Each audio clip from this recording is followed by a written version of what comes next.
Peppa's Fairy Tale. Once upon a time, Peppa and George were looking at storybooks together. This one has 3 bears, porridge, and a hungry wolf looking for an old lady to eat, said Peppa. George looked worried. Don't worry, George, added Peppa. There's always a happy ending, Peppa sighed. I wish we lived in a fairy story.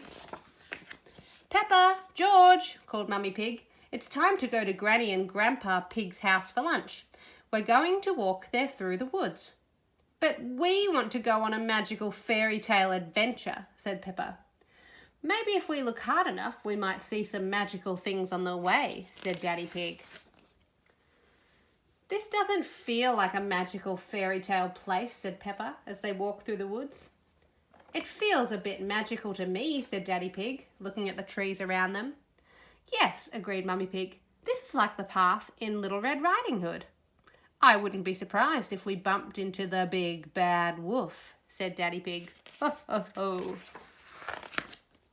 Just then, Daddy Pig bumped straight into Mr. Wolf. Oh, hello, Mr. Wolf, said Daddy Pig. How are you? Very well, replied Mr. Wolf. I'm just a bit hungry. I'm going to my granny's house for lunch, said Peppa. Are you really? asked Mr. Wolf. Well, I'll catch you later then. Bye. That was just like Little Red Riding Hood, gasped Peppa. Meeting Mr. Wolf in the woods. I'm not sure which way to go now, mumbled Daddy Pig. There's a little cottage over there, said Peppa. Maybe someone inside will know the way. Peppa and her family walked through a rose garden and up to the cottage. Hello, called Daddy Pig, knocking on the door. As Daddy Pig knocked, the door opened all by itself.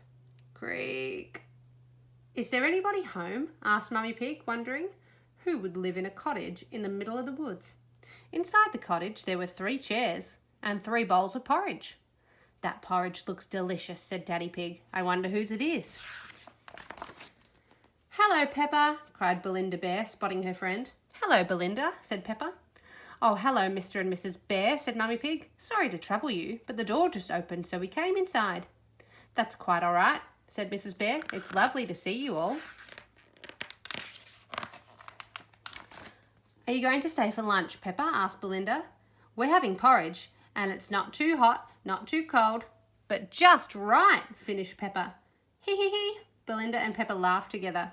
We're actually on our way to have lunch at Granny and Grandpa Pig's house, said Mummy Pig.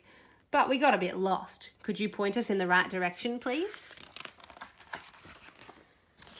Mrs. Bear pointed the way, and Peppa and her family set off again. Wow, said Peppa. That was just like Goldilocks and the 3 bears. With a little cottage and 3 chairs, said Daddy Pig, and 3 bowls of delicious porridge. I may have had just a little spoonful. Daddy, giggled Peppa. It's like we are in a fairy tale. Peppa, George, Mummy and Daddy Pig followed the path through the woods to the bottom of a hill. I think I need more porridge to get up this hill, puffed Daddy Pig. Don't worry, Daddy, said Peppa. We're going to have lunch soon. When they arrived at the house on top of the hill, Peppa knocked on the door. Granny, we're here. Everyone was very surprised when the door was opened by Mr. Wolf. Oh, they all gasped. Oh, hello, said Mr. Wolf. Mr. Wolf, said Peppa, why are you here? I'm just round for something to eat, replied Mr. Wolf. Granny Pig has made a lovely lunch. Granny Pig poked her head around the door. Hello, everyone, she said. Oh, hello, Granny, said Peppa, a little relieved. We're very hungry after all our walking. Don't worry, Peppa, says Granny Pig. Lunch is ready now. When Peppa stepped inside, she saw Wendy Wolf was there too. Hello, Peppa, said Wendy. What have you been doing today? Hello, Wendy, replied Peppa. We've been having a magical adventure in the fairy tale woods. Ooh, gasped Wendy. Everyone sit down to eat Granny Pig's delicious lunch. Why was it a magical adventure? asked Wendy. It was just like Goldilocks and the 3 bears and Little Red Riding Hood, said Peppa. Wow, gasped Wendy. I love fairy stories. Everyone loves fairy stories. Yum, yum, said Mr. Wolf, tucking in. Everyone loved Granny Pig's lunch. Especially hungry Mr. Wolf.